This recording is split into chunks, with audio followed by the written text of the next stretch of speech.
और इस वक्त की एक बड़ी अहम खबर आपको दे दें, केरल के वज़ीर आला और गवर्नर आज जाएंगे एयरपोर्ट पर।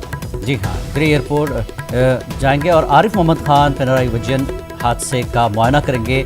मलप्पुरम और कोझिकोड के अस्पतालों में जख्मियों का इलाज अभी जारी है। तो केरल के वज़ीर आला और गवर्नर आज एयरपोर्ट पर जाएंगे और आरिफ मोहम्मद खान, पिनराई विजयन हादसे का भी मुआयना करेंगे और मलप्पुरम और कोझिकोड के अस्पतालों में जख्मियों का फिलहाल इलाज जारी है। बड़ा हादसा कल रात पेश आया था जिसमें 190 अफराद सवार थे।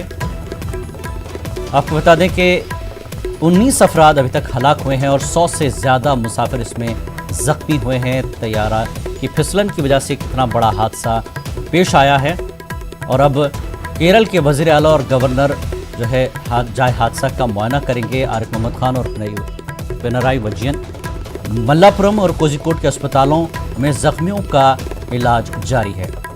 हरदीप पुरी ने जिस तरह से बताया कि 2 टीमें हादसा का मुआयना करेंगी और इन्वेस्टिगेशन करेंगी जो रात में ही निकल चुकी हैं।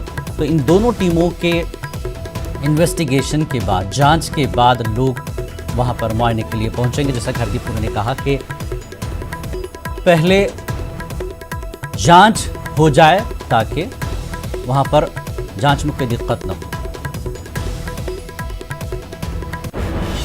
और आइए राहुल